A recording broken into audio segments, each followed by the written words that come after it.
The sun had barely risen on a quiet Sunday morning in Des Moines, Iowa, as 8-year-old twins Jacob and Lily Sanders set out on their usual walk to church.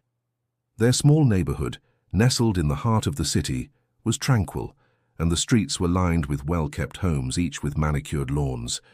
The air was crisp, a hint of autumn creeping into the summer warmth. It was a time when parents let their children wander, knowing that the community was tight-knit, and no one was too far from the watchful eye of a neighbor. Jacob, with his mischievous grin, held his sister's hand as they skipped along the sidewalk. Lily, always the more cautious of the two, looked around as they walked, her eyes filled with curiosity and wonder. But as the twins reached the corner of 9th and Elm Street, something changed. It was subtle at first, a shadow passing by, the distant rumble of a car engine. The children paused, a sense of unease creeping over them. Jacob squeezed Lily's hand tighter, pulling her closer. "Let's hurry," he whispered. But it was too late. They were never seen again.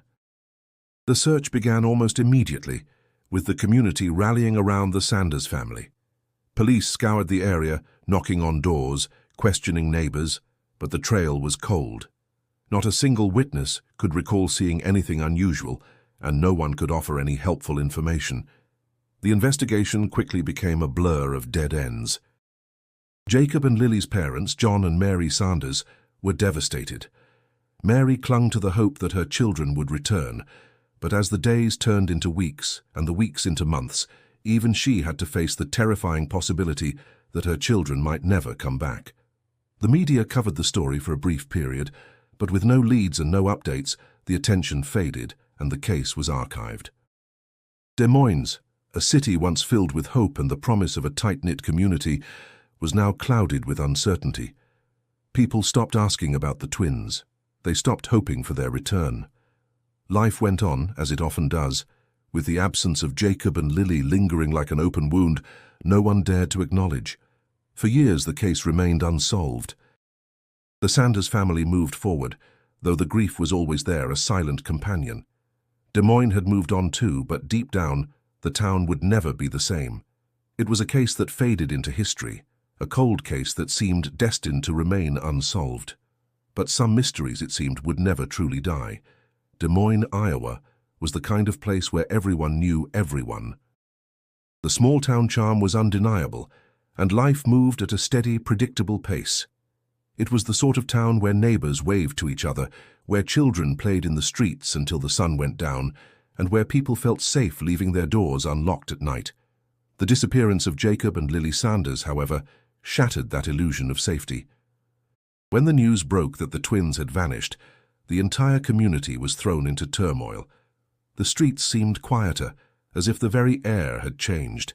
People whispered in hushed tones at the grocery store, at church, at the post office. No one knew what had happened, but everyone had a theory. Some believed it was the work of a stranger, someone who had been passing through the area, while others pointed fingers at more sinister possibilities, suggesting the children had been taken by someone they knew. Theories swirled, but the truth remained elusive. John and Mary Sanders, desperate for answers, pleaded with the public for any information. "Please, if you know anything, come forward," John said in a tearful interview with a local news station. His voice trembled, his eyes red and swollen from weeks of sleepless nights. Mary, too, stood beside him, her eyes vacant and distant, as if she had already begun to accept the possibility that her children might never return. The couple was broken, but they clung to each other, trying to hold on to hope. The search for Jacob and Lily continued for weeks and even months. Flyers were posted around Des Moines, with the children's smiling faces staring out from the paper, a stark contrast to the uncertainty that gripped the town. Volunteers combed the woods, scoured abandoned buildings and searched the local parks, but there was no trace of the twins. It was as if they had simply vanished into thin air. The police worked tirelessly, but with each passing day the case grew colder, leads dried up, and the community's collective hope began to fade. Despite the silence, the grief remained. The Sanders family was never truly alone. The town rallied around them, offering support in small, subtle ways. Home-cooked meals, a neighbor's shoulder to lean on, a moment of quiet company. But it wasn't enough. The pain of not knowing, of not understanding, was overwhelming. For Mary, the hardest part was the constant nagging thought that her children were out there somewhere, lost and scared. But as the months turned into years, even that hope began to wane. Des Moines was a town that had always prided itself on its tight-knit community, but now a sense of unease hung over it. People locked their doors at night, kept a wary eye on unfamiliar faces, and avoided the streets where Jacob and Lily had last been seen. The tragedy had shaken the very foundation of the town, and nothing would ever feel quite the same again. The case, once front-page news, slowly faded from the public eye. The police kept it open, but with no new leads, it became a cold case. The families of Des Moines moved forward, their lives continuing without the answers they had all hoped for. But the memory of Jacob and Lily, of their disappearance, remained, and as time passed, some in the town began to wonder. Would the truth ever come to light? Or was it destined to remain one of those unsolved mysteries that would haunt the town for years to come? The year was 2021. The city of Des Moines had changed over the past 3 decades. The streets, though still lined with familiar trees and the old houses that gave the town its charm, now carried the weight of time. The once tight-knit community had evolved, with new businesses, new faces, and new challenges. But one thing remained unchanged: the haunting mystery of Jacob and Lily Sanders' disappearance.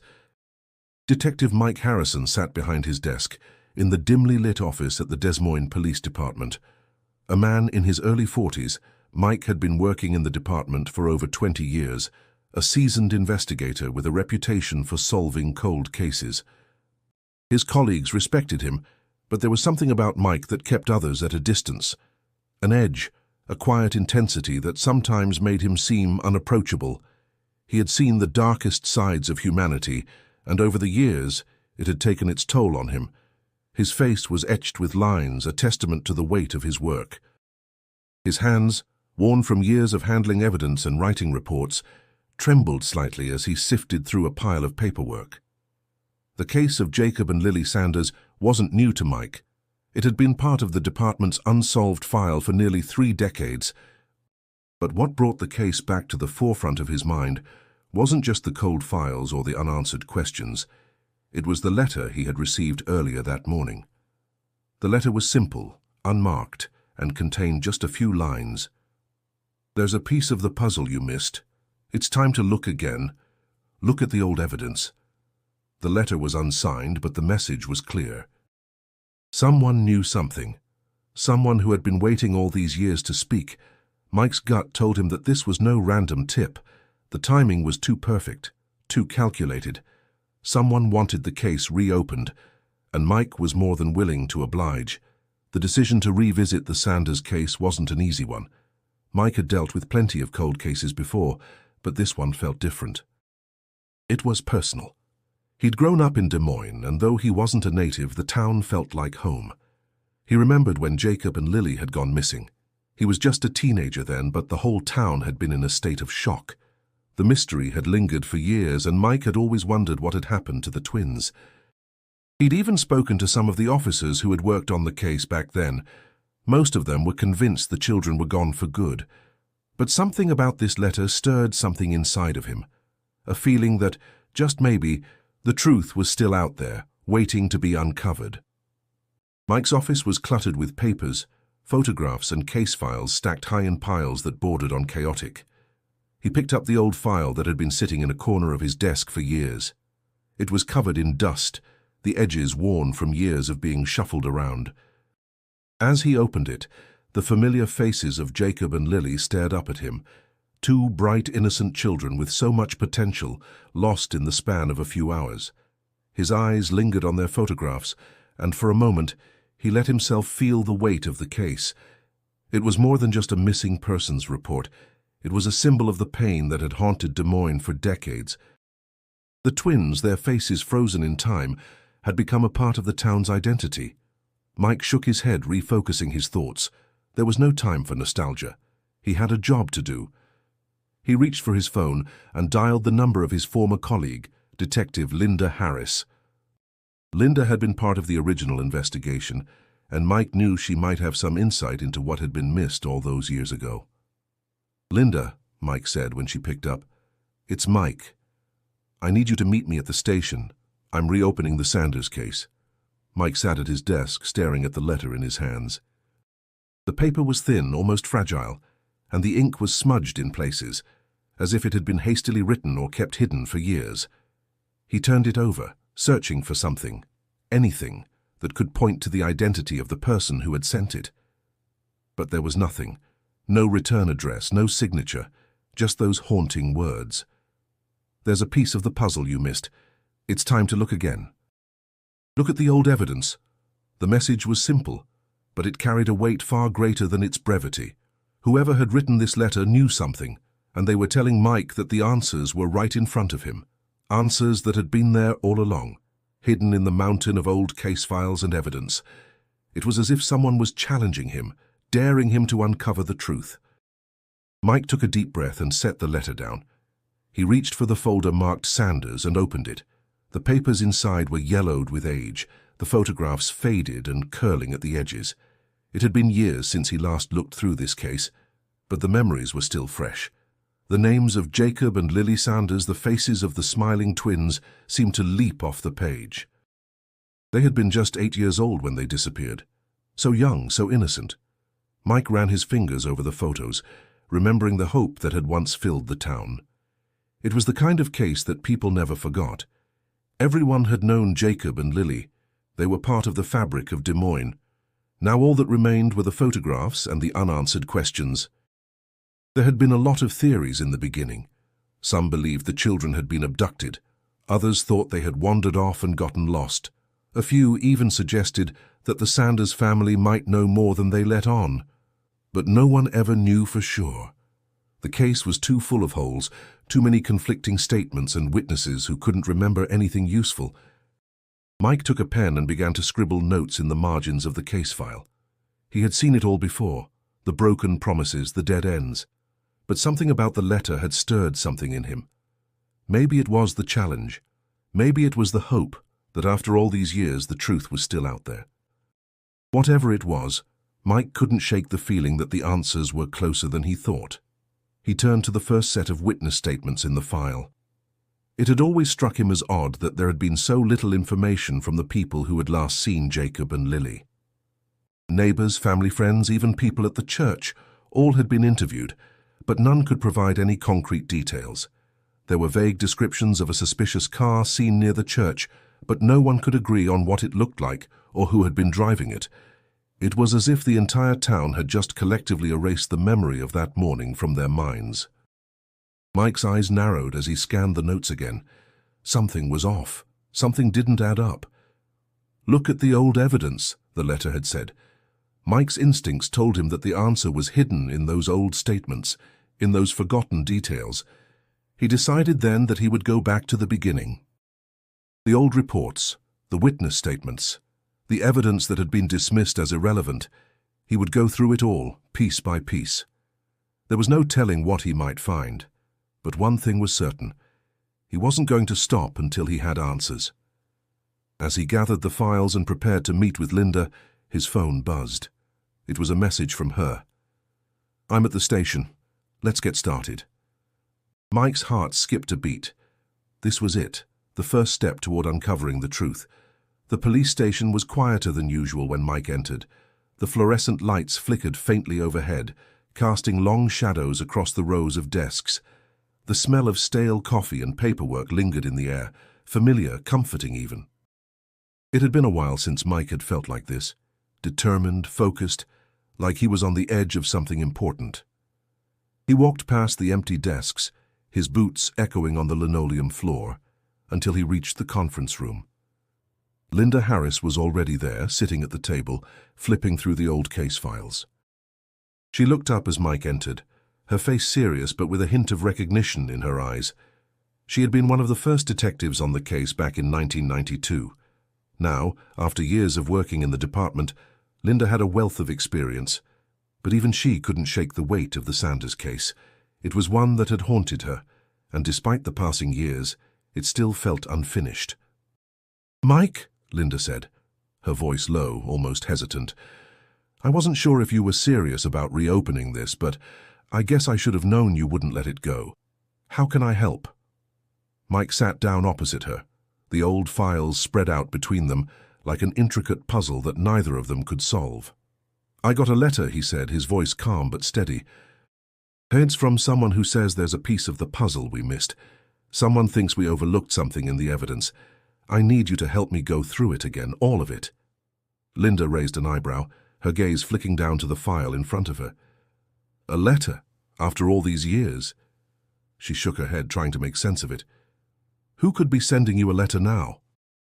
Do you think they know something we don't? I don't know, Mike replied. But there's a chance there's something in those old reports that doesn't sit right with me. Maybe we missed something, overlooked a detail that seemed unimportant at the time. I need your eyes on this, Linda. You were there in 1992. You know the case better than anyone. She nodded slowly, pushing a loose strand of hair behind her ear. All right, let's take another look. They began to sift through the evidence again, one piece at a time. The old witness statements, the photographs of Jacob and Lily, the reports of the strange car seen near the church. Nothing new jumped out at first. It all seemed familiar. The same names, the same details, the same unanswered questions. But Mike wasn't ready to give up just yet. There had to be something they had missed.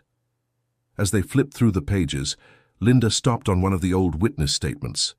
It was from a neighbor who lived just a few houses down from the Sanders family. At first glance, it seemed like another dead end. The witness had seen nothing out of the ordinary, had heard nothing unusual, but then Linda's finger traced over one sentence that caught her attention. The man in the car looked like he was waiting for someone, the statement read. Mike leaned in, his eyes narrowing. He hadn't noticed that detail before. The neighbor had never been able to identify the man, but the wording stood out. He was waiting for someone, Mike repeated, his voice barely above a whisper. That was important. It meant the man wasn't just passing through. He had been there for a reason. Linda glanced at him. You think this is the lead we missed? Mike nodded. Maybe. Maybe not. But it's worth looking into. They spent the next several hours going over the statement again, cross-referencing it with the other evidence. The witness had mentioned the car, a dark sedan, but there were no other details about the vehicle. No make, no model, no license plate. Just the feeling that the man had been waiting for someone. Mike felt a sense of urgency rising in him. This was more than just a hunch. It was a real lead. The idea that someone had been waiting for the twins or for someone else before they disappeared felt too significant to ignore. As the evening wore on, the two detectives pored over the case file together, the dim light of the conference room casting long shadows on their tired faces. For the first time in years, Mike felt like they were getting closer to something. It was a small clue, barely noticeable, but it was enough to reignite the spark of hope that had long been extinguished. The truth, Mike realized, was still out there, and with Linda by his side, he was more determined than ever to find it. The small house on Maple Street looked much the same as it had in 1992, though time had left its marks. The paint was peeling, the windows slightly fogged with age. It was a modest home, nothing extravagant, but the kind of place that felt like it held the weight of years, of memories both good and painful. The front yard was well kept, the grass freshly mowed, a sign that someone still cared deeply for the house and the life that once filled it. Mike Harrison stood on the front porch, his hand resting on the doorbell. He hadn't seen the Sanders family in nearly 2 decades, but he remembered them well. John, the father, had always been a proud man, a hard worker who never seemed to stop moving. Mary, the mother, was kind and soft-spoken, though her eyes had always held a quiet sadness after the twins vanished. They were good people, and their grief had been as public as it had been private. He took a deep breath, gathering his thoughts, before pressing the doorbell. Moments later, the door creaked open, and Mary Sanders appeared, her face showing the passage of time. Her hair was graying now, her once vibrant eyes softer, worn with age, but they still held the same warmth Mike remembered. "Detective Harrison," she said, her voice tinged with hesitation, but also a sense of recognition. "I didn't expect to see you again. It's been so long." Mike smiled gently. offering a small nod. "I'm sorry to just show up like this, Mary. I've been going through the old case files, and I think I may have found something. Something that could lead us to Jacob and Lily." Mary's face softened with hope, a fleeting glimpse of the optimism she had once held. "You think you can find them? After all these years?" "I wouldn't be here if I didn't believe we were close," Mike replied, his voice steady. "But I need your help. I need to ask you both a few questions about that morning, about what happened. It's been years, but I think there might be something we missed." Mary stepped aside, gesturing for Mike to enter. "Of course. Please come in. John's here too. We can talk." Inside, the house was quiet, the kind of silence that only came from years of living with pain. Photographs of Jacob and Lily lined the walls, their smiling faces frozen in time. A family picture from a vacation they had taken, a holiday card from years ago, all reminders of the lives that had been interrupted. It was clear that while the world had moved on, the Sanders family had not. The pain of losing their children lingered in every corner of the house. John Sanders sat in the living room, an old recliner chair his seat of choice. His weathered face, too, bore the marks of time, but his eyes still carried the same intensity, the same determination he had always had when he was fighting for his children. "Mike," John said, his voice gravelly yet calm, "it's good to see you again, but I can't say I'm surprised. You've been dedicated to this case from the start." Mike took a seat across from them, feeling the weight of their gazes. "I never gave up on you, or on your kids," he said quietly. "I've been reviewing the files, and there's a chance I missed something back then. Something small but important. I want to take another look. But I need to hear from you both again." John exchanged a look with Mary before nodding. "Ask what you need to, Mike. We've lived with this for so long, but maybe now there's hope." Mike sat forward, focusing on the task at hand. "I know this is difficult, but I need you to think back to the day Jacob and Lily disappeared. Anything you can recall, no matter how small it might seem, could help." Mary took a slow breath and glanced at John before speaking. They were so excited that morning. They loved walking to church, even if it was just a short distance. It was a beautiful day, sunny, not a cloud in the sky. I remember I watched them walk down the sidewalk. They were holding hands, just like they always did. And then, that was it. They were gone. John's voice was steady but thick with emotion. "I remember standing by the door watching them go. I can still see their little faces looking back at me. I should have gone with them. I should have known something wasn't right." Mike's gaze softened. "You couldn't have known, John. No one could have. But I need to know if you saw anything unusual that day. Did you hear anything? Did anyone seem out of place?" Mary frowned, her brow furrowing as she tried to recall the details. "I don't know. There was a man in a car. I didn't think anything of it at the time, but now that you mention it—" She paused, her face clouding over with confusion. "He was parked across the street. He just sat there. I didn't think anything of it, but now it feels wrong, like he was waiting." Mike felt his heart race. He leaned forward. "Can you remember anything else about him? Anything at all?" Mary shook her head, her eyes tearing up. "No, Mike, I wish I could. I never thought to look twice. I just wanted them to come back." John put a comforting hand on her shoulder, his voice rough. "We all wish we could go back and change things, but if you think this man had something to do with it, we're ready to help. Whatever you need, Mike." Mike stood up, his resolve solidifying. "Thank you, both of you. We're closer than ever. I can feel it." "I won't stop until I find your kids." Mike sat at his desk, the faint hum of the fluorescent lights above filling the otherwise quiet police station. He stared at the case file in front of him, flipping through the pages with a mixture of frustration and determination. There was something gnawing at the back of his mind, a name, a man he had seen mentioned in the old witness statements, but one that had never been properly investigated. Gary Wilkes. Wilkes wasn't a stranger to the Des Moines police. He had a criminal record, mostly petty theft and assault charges from his younger years. But there was something more, something darker, lurking beneath the surface. Mike had spoken to a few old colleagues, and Wilkes's name kept coming up in passing. Nothing concrete, just whispers, rumors of shady dealings, of a man who was always in the wrong place at the wrong time. But the one thing that caught Mike's attention was the fact that Wilkes had lived not far from the Sanders family, in a neighborhood just a few blocks over. A coincidence? Maybe. But after years of investigation, Mike knew that coincidences were often the thread that connected everything. He leaned back in his chair, running a hand through his hair as he thought about the possibilities. There was no direct evidence linking Wilkes to the disappearance of Jacob and Lily, but that didn't mean there wasn't something worth looking into. People in the neighborhood remembered him as being odd, quiet, always keeping to himself, but with a certain intensity that made others uneasy. Mike couldn't shake the feeling that Wilkes had been involved in something more than just being an odd neighbor. Mike picked up the phone and dialed the number for the local prison. Wilkes had spent some time there in the past, and Mike figured it was worth seeing if he could track him down. After a few rings, a voice on the other end of the line answered. Des Moines Correctional Facility. How may I help you? I'm looking for Gary Wilkes, Mike said, his voice steady. I'd like to speak with him about an old case. A missing persons case from 1992. There was a brief pause before the woman on the other end responded. I'll check to see if he's here. Please hold. Mike's fingers drummed lightly on the desk as he waited, the silence heavy around him.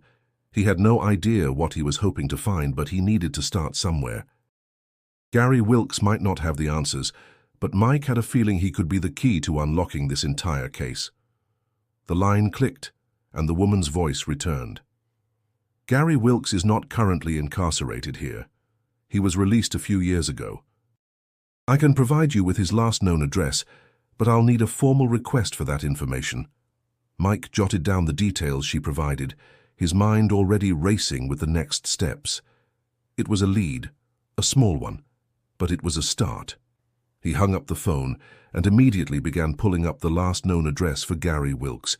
He didn't have to look far to find it. The address was on the outskirts of Des Moines, in a less traveled part of town, a place that had once been home to people who didn't fit into the more affluent areas of the city. Mike studied the address for a moment, trying to picture the area in his mind. It was a rougher neighborhood, where people didn't ask questions and where the shadows seemed a little deeper. Mike knew he had to visit that place. He needed to see it for himself, to get a feel for what kind of man Gary Wilkes was, and whether he had any connection to the disappearance of Jacob and Lily. He gathered his things, grabbed his jacket, and left the station. Determination set in his eyes. As he drove toward the address, the streets seemed quieter, more isolated. The neighborhoods grew sparse, the houses older, the lawns overgrown. It was a stark contrast to the neighborhood where the Sanders family lived, a place of comfort, of safety. This was different. This was a place where secrets thrived. Mike pulled up to the house, a dilapidated structure that looked as if it hadn't been cared for in years. The windows were boarded up, and the paint had long since faded. The front yard was cluttered with old cars, rusted and abandoned. It was the kind of place that made you wonder what went on behind closed doors. He knocked on the door, his hand resting on the rough wooden surface, waiting. A long moment passed before the door creaked open, and there stood Gary Wilkes. His face was older now, roughened by years of hard living, but there was no mistaking him. The same intense eyes, the same guarded expression that had kept others at arm's length. "What do you want?" Gary's voice was low, gruff. "I'm Detective Mike Harrison," Mike said, showing his badge. "I'm investigating a case from 1992. 2 kids, Jacob and Lily Sanders, went missing. I think you might know something about it."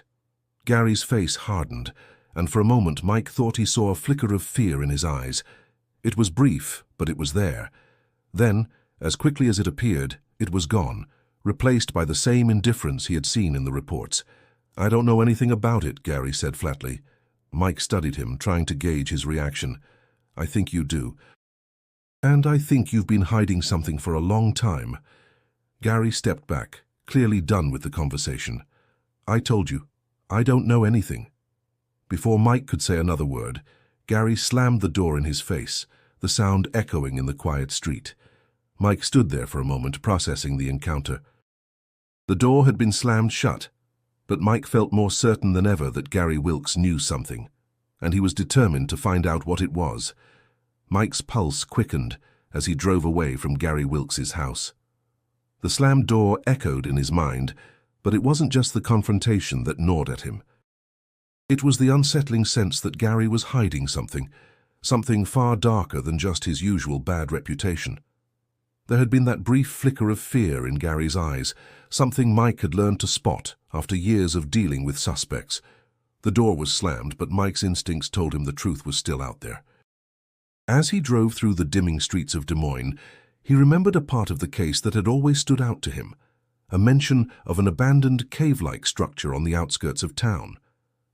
It had been a passing comment made by one of the original officers back in 1992, a vague memory of something suspicious near where Gary Wilkes used to live.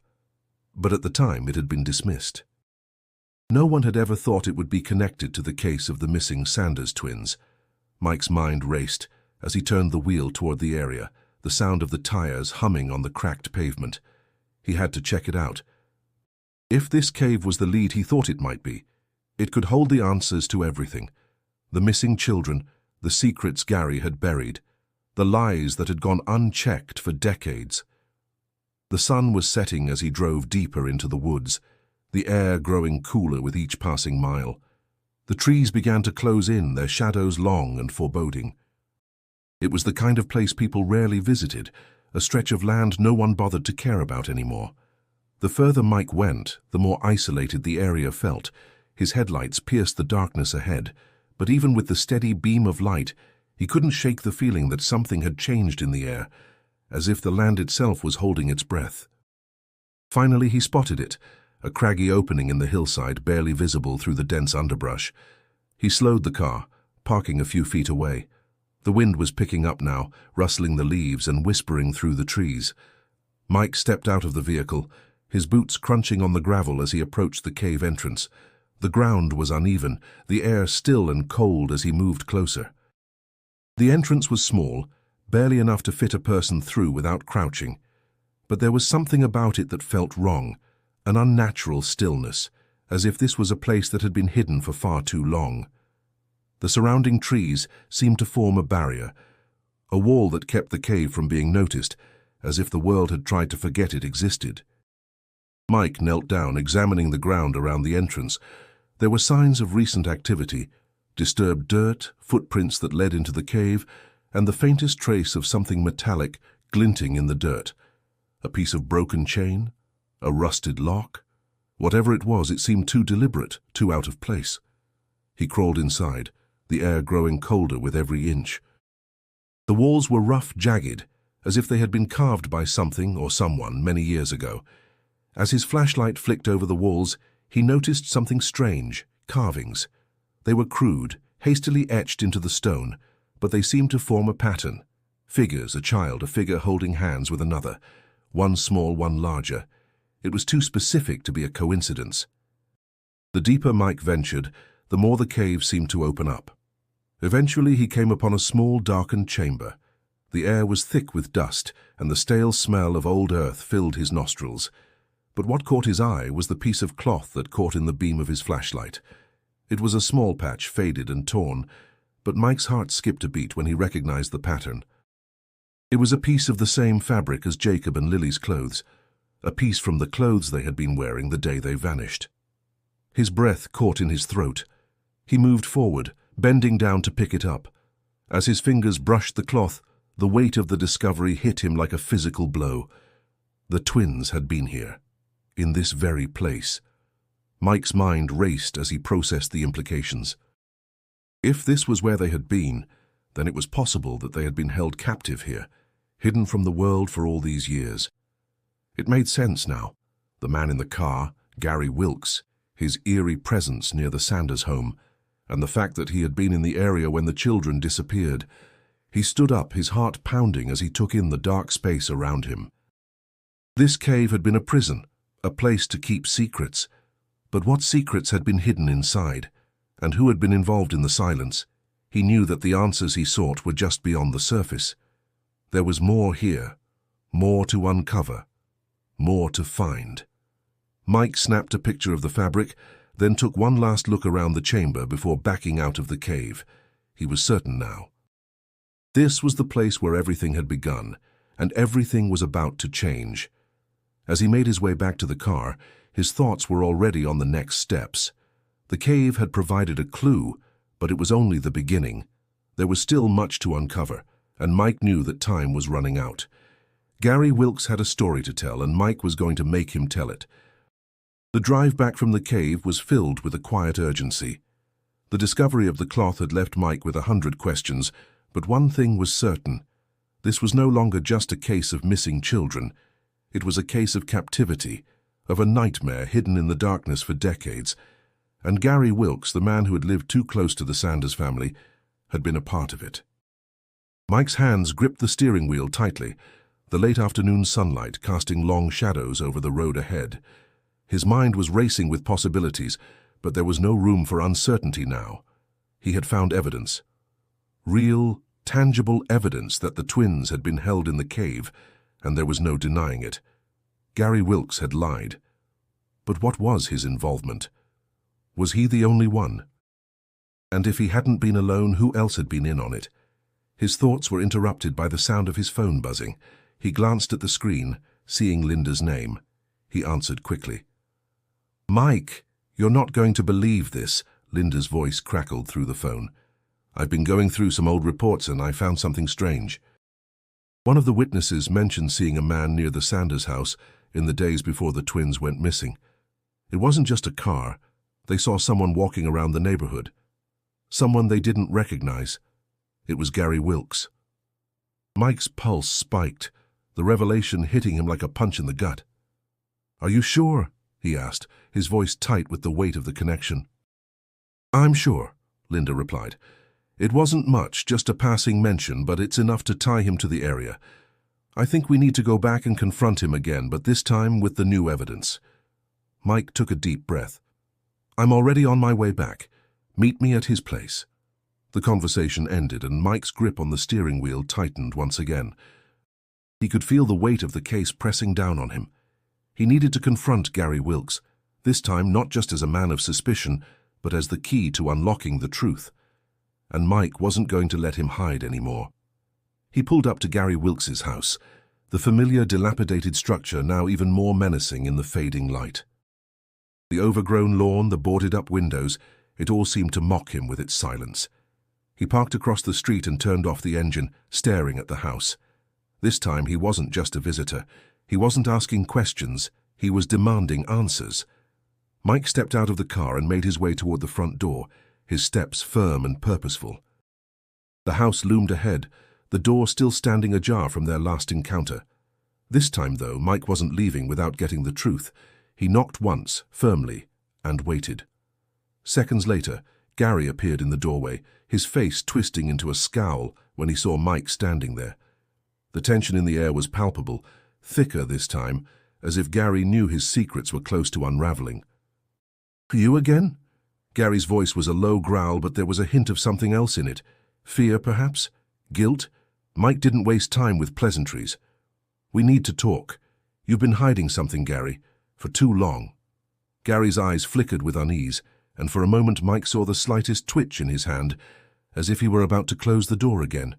But Mike was ready. He stepped forward, blocking the doorway. His voice was calm but firm, every word carrying the weight of what he had uncovered. "I found evidence," Mike said, his eyes locking with Gary's. "I found a piece of fabric in an old cave outside of town, the same fabric the twins were wearing the day they disappeared. Your car was seen near the Sanders house that day. You were there, Gary. You were there and you know what happened to them." Gary stiffened, his jaw tightening. For a moment he said nothing, but his eyes flickered toward the floor as if the words were caught in his throat. Mike could almost hear the struggle inside him, the desire to deny it, to close himself off, but the truth was too heavy to escape. Gary shifted uncomfortably, then muttered, "You don't know what you're asking. You have no idea what you're getting into." "You're wrong," Mike said, his voice unwavering. "I know exactly what I'm getting into, but you're the one who's been hiding for years, hiding the truth, hiding what you did to those kids." Gary flinched at the words, but then, unexpectedly, he opened the door wider, inviting Mike inside. Mike's instincts screamed to remain cautious, but this was the moment. He had finally cornered Gary, and it was time to see if he would finally break. As Mike stepped into the dimly lit house, the air felt heavier, the silence more suffocating.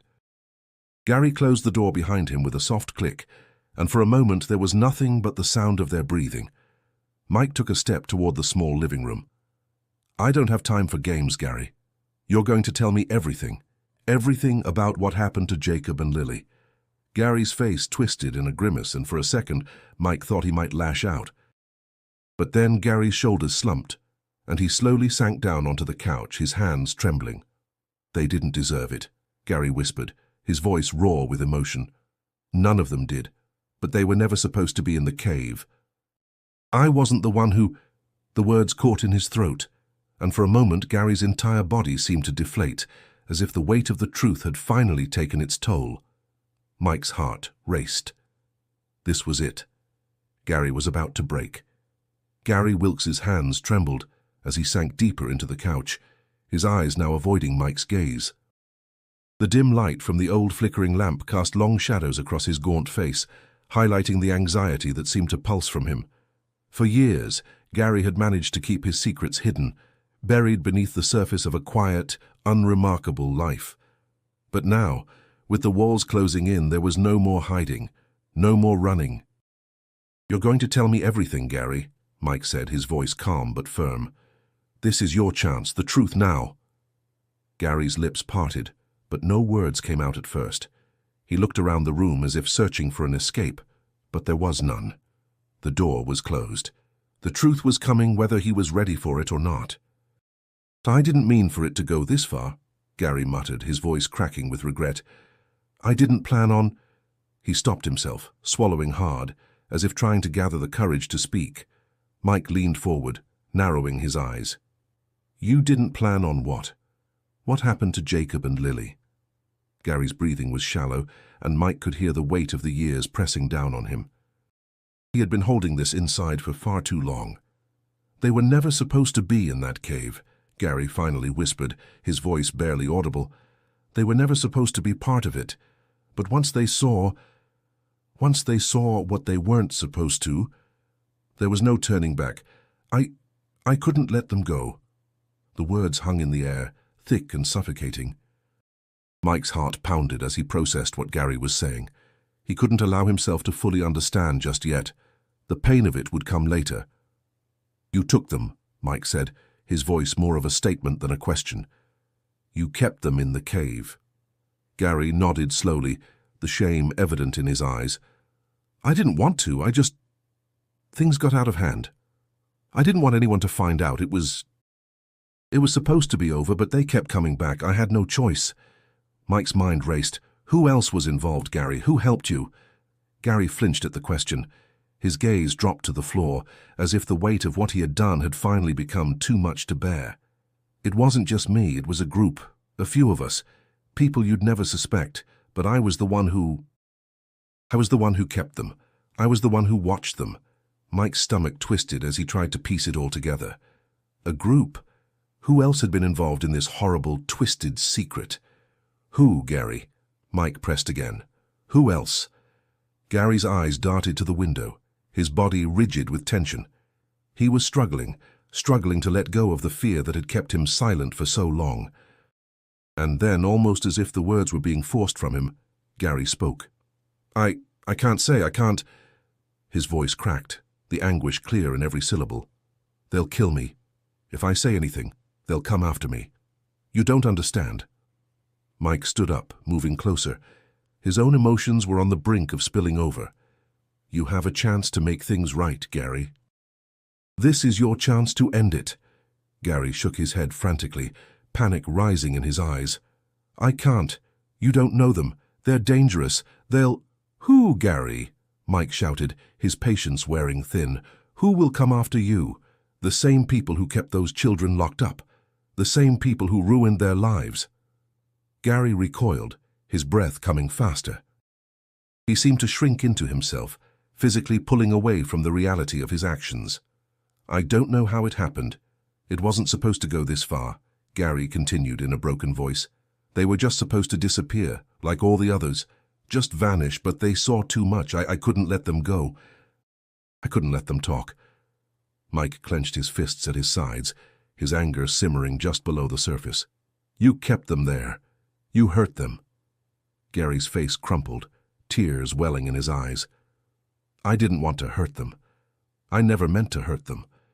But once they saw, once they knew too much, I had to keep them there. I had to. The room was suffocating, the weight of Gary's confession hanging heavy between them. Mike's mind was reeling, but he knew he couldn't let up now. He needed to keep pushing to make Gary understand the gravity of what had happened, what he had done. You've been living with this for so long, Gary. You can't keep hiding. You need to tell me everything, every name, every detail. You owe it to Jacob and Lily. Gary took a deep, shuddering breath and looked at Mike, his eyes filled with a mixture of fear and regret. He opened his mouth as though to speak, but no words came out. Mike's patience was running out, but he knew this was it, the moment where everything would either collapse or come together. Gary, the longer you wait, the harder it's going to be to fix this. You're running out of time. Finally, Gary spoke, his voice barely above a whisper. His name is... Before Gary could finish the sentence, a loud bang sounded from the door. Mike's heart skipped a beat as he turned toward the noise. There was a pause, and then everything changed. The door slammed open with such force that the sound echoed through the room, making Gary flinch and shrink back into the corner of the couch. Mike spun around, his heart pounding in his chest as he instinctively stepped between Gary and the door, his hand reaching for his weapon, his mind racing. His pulse raced, every muscle tense, ready for whatever was about to happen. A man stood in the doorway, silhouetted by the fading light from outside. The figure was tall, broad-shouldered, his face obscured by the shadows, but Mike could feel the weight of the man's presence. It was the kind of presence that made the air feel thick, suffocating. Mike's hand tightened on his gun, but he didn't draw it just yet. He needed answers first. "Mike Harrison?" the man said in a low, gravelly voice, his words cold and steady. "I think you're looking for something you don't want to find." Mike's eyes narrowed as he took in the stranger, trying to size him up. There was something chillingly familiar about the voice, but Mike couldn't place it. "Who are you?" Mike demanded, his voice firm. His gaze flicked back to Gary, whose face was pale, his eyes wide with fear. The man didn't respond immediately. Instead, he stepped into the room, his boots thudding heavily against the floor. Gary flinched, clearly terrified, but the stranger's eyes never left Mike. "I'm not here for pleasantries," the man said, his tone laced with a menace that made Mike's gut twist. "You're digging in places you shouldn't be, Detective, and that's a problem for both of us."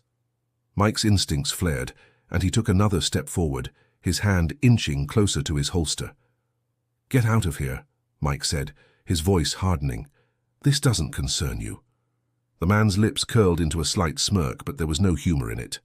"Oh, but it does, Mike. You're digging around in things you don't understand. You're about to get in over your head." Gary, who had been silent until now, spoke in a trembling voice. "You don't know him, Mike. You don't want to."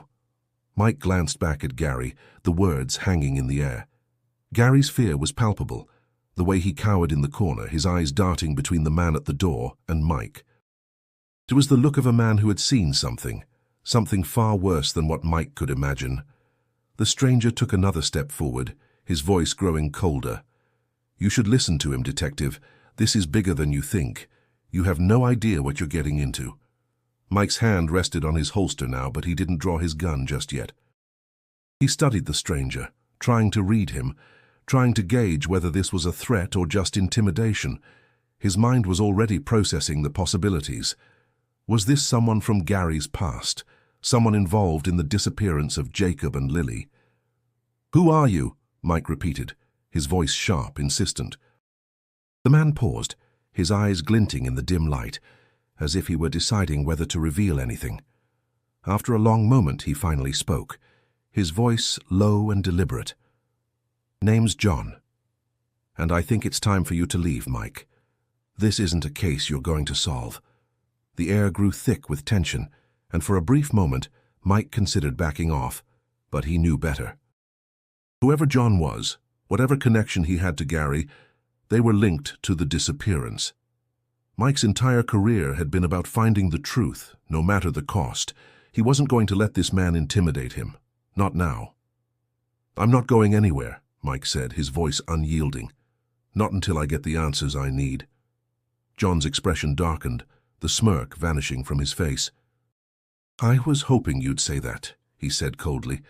"But I warned you, Detective. Some things you don't want to know. You're about to find out why." Mike's heart raced, adrenaline pumping through his veins.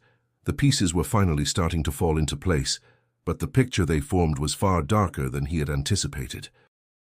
This man, John, was connected to Gary, and they were both linked to the disappearance of Jacob and Lily. Mike wasn't leaving without answers, but now he realized that the truth might come at a much higher cost than he had ever imagined. The man's words hung in the air as he slowly approached, and Mike felt his body tense, ready for whatever was coming next. The room felt smaller now, the walls closing in as the weight of the situation pressed down on him. He couldn't back down, not now, not when he was this close. Gary remained frozen in the corner, his face pale, his mouth dry, as though he was witnessing something that terrified him beyond words. Mike could feel the desperation building, the sense that if he didn't act fast, he might lose the opportunity to crack this case wide open. John stopped just a few feet away, his gaze never wavering from Mike's. "You've made a mistake, Harrison," he said, his voice calm but laced with venom. "And now you'll pay the price." Mike's mind raced, trying to piece together the mystery before him. But the answers, the truth, was slipping further away with every passing second. Time was running out, and the danger was more real than ever.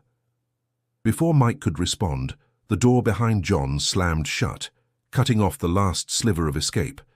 And in that instant, Mike knew that he was no longer in control. The silence in the room stretched out, thick with tension. John stood there, blocking the door, the weight of his presence undeniable. Gary, still cowering in the corner, looked like a man who had already given up, his hands shaking as he muttered to himself, barely audible. Mike's breath was shallow as he stood his ground, eyeing John closely.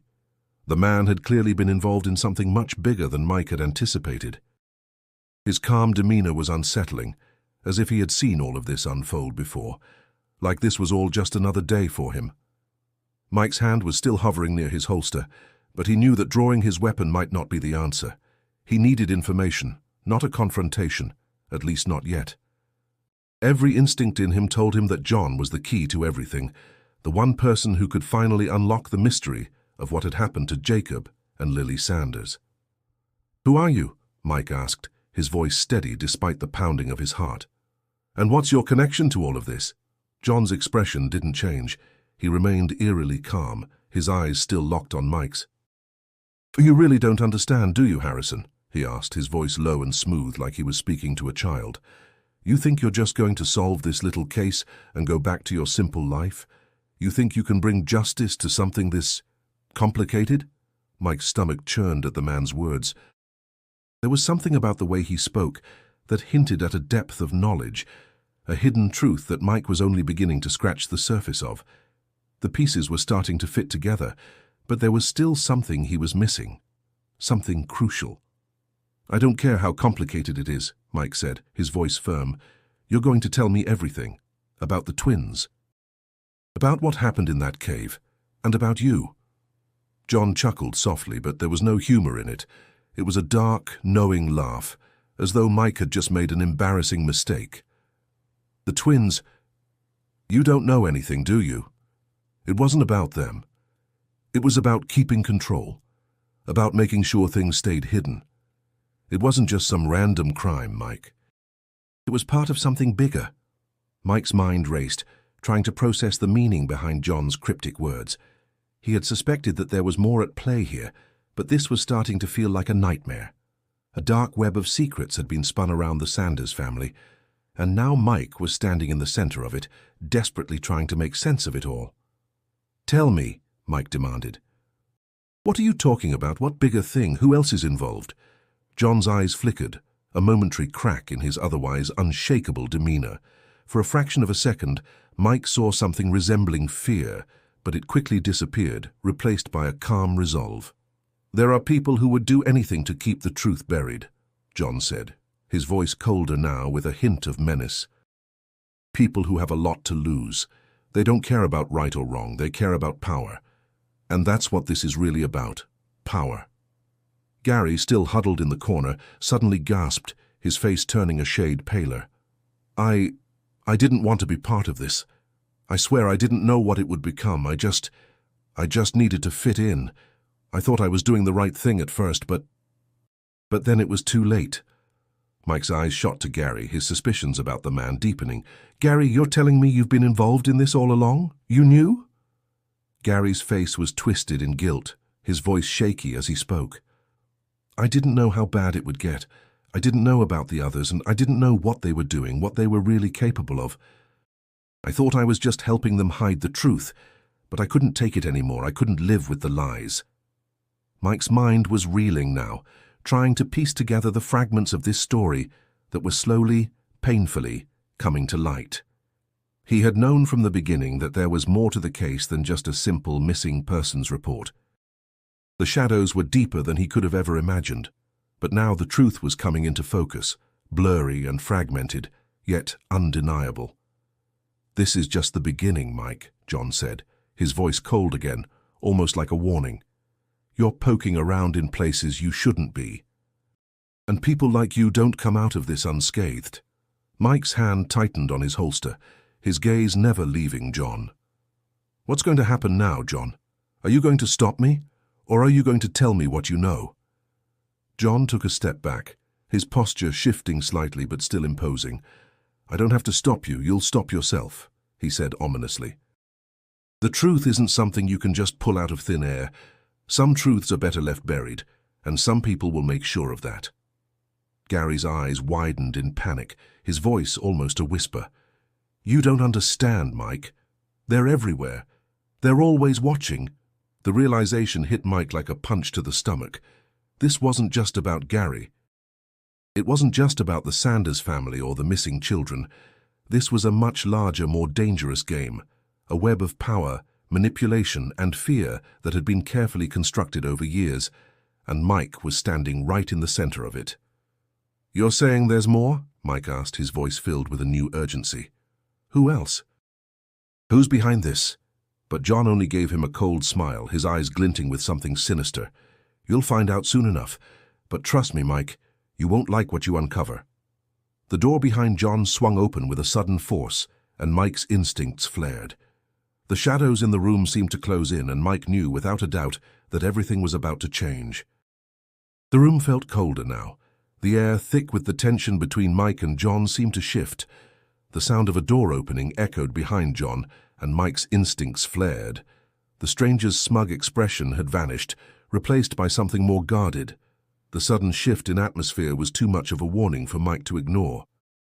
Something was coming, something far worse than any confrontation he had imagined.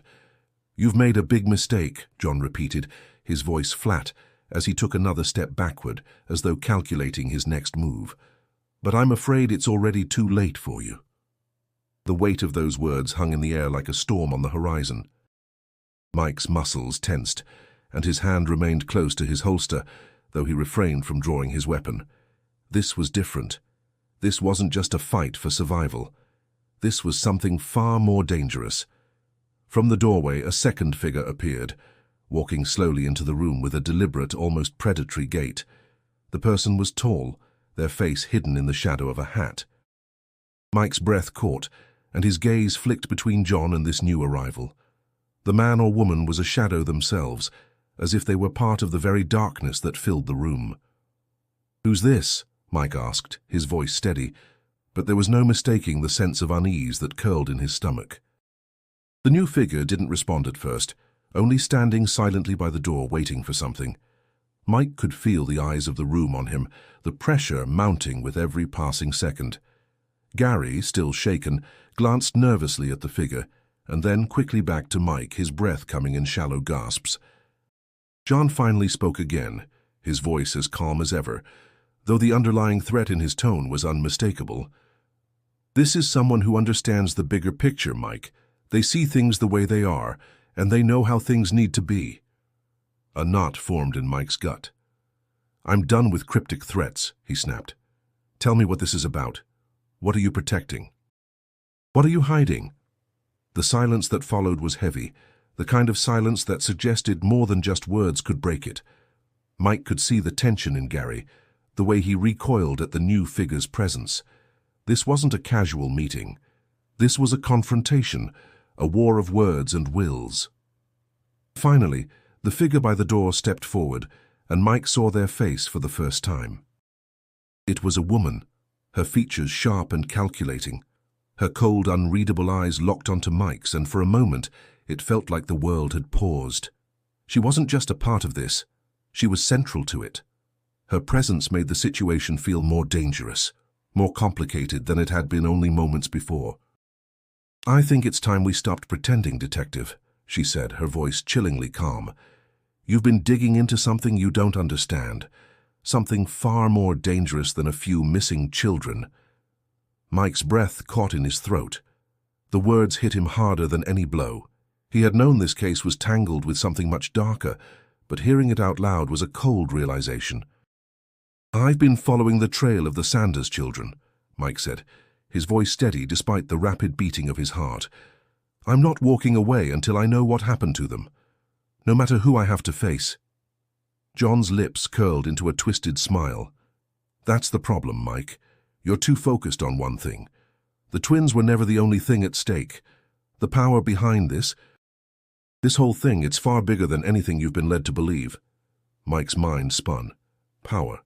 Bigger than he had imagined. For the first time, he realized that the missing children were just the tip of the iceberg. The stakes were higher now. Too high. The woman stepped forward, her presence almost suffocating. "You think this is about a small-town mystery? No. It's about control, influence, and keeping secrets buried. And now you've found your way into the very heart of it. But you should have stayed out, Mike. This game is too dangerous for someone like you." Gary suddenly stood up from the corner, trembling. "You don't know who you're dealing with, Mike. You don't understand the people involved. If you push any further, they'll—" The woman's gaze shifted to Gary, cutting him off. "Enough," she snapped. Her voice, though cold, carried a dangerous finality. "Let him speak. He's too far gone to listen now." Mike ignored the exchange. His focus was locked on the woman. "You think I'm going to walk away now? You've had too much time to cover your tracks. But I'm not backing down. You've been hiding the truth for too long, and I'm going to expose it," she smirked. "You think you're some hero, but the truth isn't what you want to find. You're looking for answers, but some things aren't meant to be known." The finality in her voice was chilling, and Mike realized then that she wasn't bluffing. She believed every word she said. Whatever was going on, whatever had been happening in the shadows, she had the power to stop him, to end this search before it even began. But Mike wasn't ready to back down. "You're right," he said, his voice firm, the determination clear. "I don't know everything yet, but I'm going to." The woman's eyes darkened, her lips curling into a cold smile. "Then you're more foolish than I thought." Before Mike could respond, she turned toward John, signaling him with a subtle motion of her hand. The unspoken command hung in the air, and Mike's heart dropped as he realized just how much danger he was in. This wasn't just about uncovering a missing persons case anymore. This was about facing an enemy he didn't fully understand. And this enemy was ready for a fight. The room seemed to constrict with every passing second, the air thick with tension as the woman's cold gaze never left Mike's face. He could feel the weight of her stare, like a physical force pressing against his chest. He knew deep down that he was standing on the precipice of something far more dangerous than he had imagined when he first walked into the Sanders case. "You don't understand what you're up against," she said again, her voice calm, but tinged with something far darker beneath the surface. "People like you don't win this game." Mike stood firm, unwilling to let the fear creep into his chest. He had come too far. He had no choice but to press on. "I don't care who you are or who's pulling the strings," he said, his voice steady, though there was a simmering anger beneath it. "I'm going to find the truth no matter what it costs me." Gary was still silent, barely a whisper in the background, but his eyes darted nervously between the woman and Mike. It was clear that he was out of his depth now, stuck between two worlds he no longer understood, torn between the fear of his past actions and the danger that Mike's investigation had brought to their doorstep. "You think it's just about the Sanders children, don't you?" The woman continued, stepping closer, her voice growing quieter, more intimate. "That's your mistake. This is about much more than that. This is about power, Mike, control, things far beyond your understanding." Mike's jaw tightened. "Then explain it to me. Tell me what this is really about." She smiled, a small, cold smile that didn't reach her eyes. "You're too late," she said simply. "The pieces have already been set into motion. You think you're some kind of hero uncovering some grand conspiracy, but the truth is, you're just a pawn in a game you don't even realize you're playing." Mike's frustration boiled over, and he took a step forward. "You can try to intimidate me all you want, but I'm not backing down. I'm going to find out what happened to those kids, and I'm going to make sure the people responsible pay." The woman's expression shifted for the briefest moment, almost a flicker of something human, but it was gone just as quickly. She glanced over her shoulder at John, who had remained quiet until now. The tension between them was palpable, and Mike could see it. John was the muscle. She was the mind. "We've already paid the price for our decisions," she said, her tone colder now, distant. "But you'll pay in ways you can't even imagine. The people you're fighting against, they don't forgive. They don't forget." Gary, his voice trembling, spoke again. "Mike, don't listen to her. You don't know what you're messing with." He clutched his head in his hands, a look of pure fear on his face. "You think I'm scared of them? You think I'm scared of what they'll do to me? No, I'm terrified of what they'll do to you." Mike's eyes never left the woman's face. He could feel the shift in the room, the urgency of the moment closing in. There was something deeper, something far more sinister at play here. This wasn't just about the children anymore. It was about power, manipulation, and a vast web of control that had ensnared everyone in its path. "I don't care what you've been through," Mike said, his voice hardening with resolve. "I'm not backing off. I'm going to find out who's behind this. And I'll make them pay." The woman studied him for a moment longer, her gaze calculating, as if weighing whether to end the conversation or offer him something more. After a long pause, she spoke again, her voice low, almost mocking. "You really think you have a chance? Fine," she said, stepping back slightly. "If you want to dig deeper, then go ahead. But just remember this, you're not as untouchable as you think. Everyone has a price, detective, and sooner or later, you'll realize that the cost of the truth is far steeper than you ever imagined." Mike's heart hammered in his chest. The fear was starting to creep back in, but he shook it off, focusing on the task at hand. He couldn't afford to let them see his doubt. He couldn't let them see his fear. He had a job to do, and it was bigger than any one person. "I don't care about the cost," he said quietly. "I'll pay it, because I'm not going to stop until I find out what happened to those kids. You hear me?" For the first time, the woman seemed to consider his words. Her smile faded, replaced by something much colder, a recognition of the stubbornness in Mike's eyes. "Then keep digging," she said finally. "But be warned, detective, some truths are better left buried."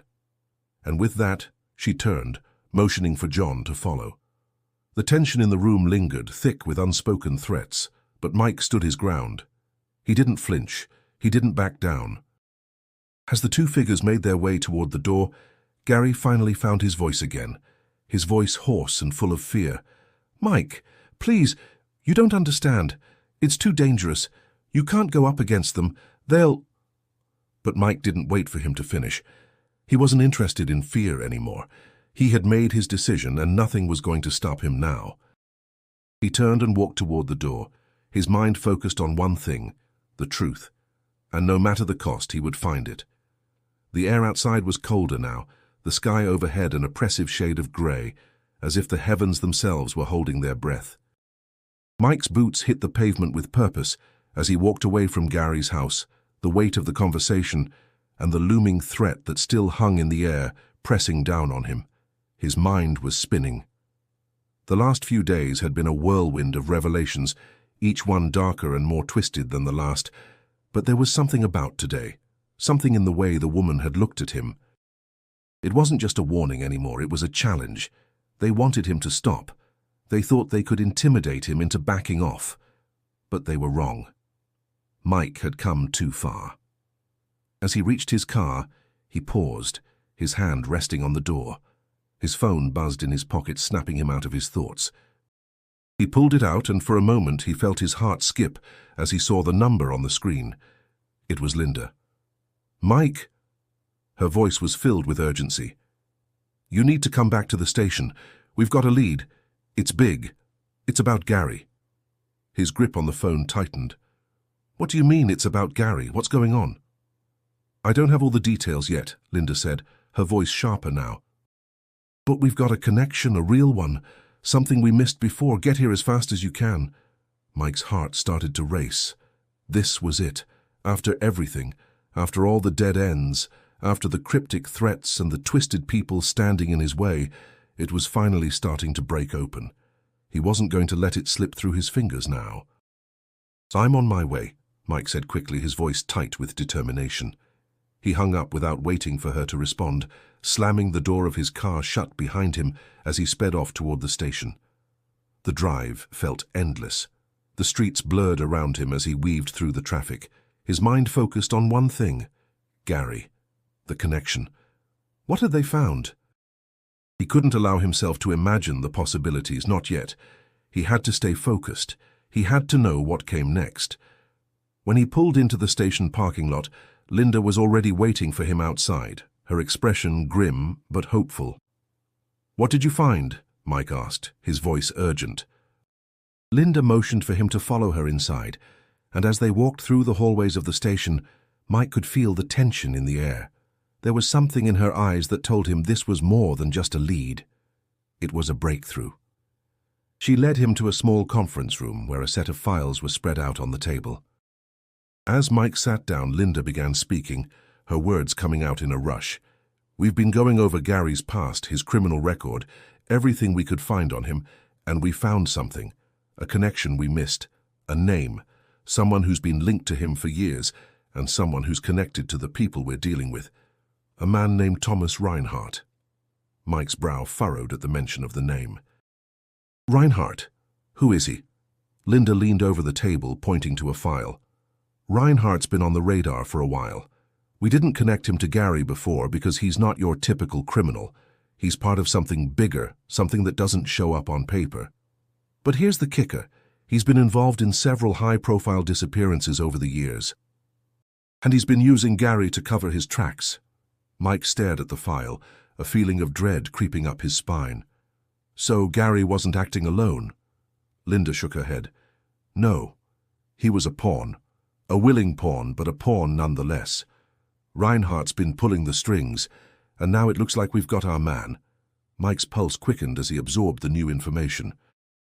This was the lead they had been waiting for. But it was also the confirmation of his worst fear. This wasn't just a local case anymore. This was part of something far more dangerous, a web of people connected by power, corruption, and secrets that ran deeper than he could have ever imagined. "Where is Reinhardt now?" Mike asked, his voice grim. Linda flipped through the file, scanning the pages quickly. "We think he's been operating out of an old warehouse on the outskirts of the city. It's abandoned, but there's been activity there recently. We've been monitoring it, but we didn't want to move in until we had concrete evidence. We've got everything we need now." Mike stood up, his mind already working through the next steps. He couldn't afford to waste time. Reinhardt was out there and he was linked to everything: the children, Gary, the missing pieces of this twisted puzzle. The truth was closer than ever. "We need to go now," Mike said, his voice steady, even though he could feel the adrenaline rising. "We can't let him slip away," Linda nodded, grabbing her jacket. "I'm with you." "Let's do this." As they left the room, Mike's thoughts raced. He had a plan, but he knew that nothing about this would be easy. The moment they confronted Reinhardt, everything would change. The truth would finally come to light. But at what cost? Would they be able to stop him? Would they even be able to survive? There was no turning back now.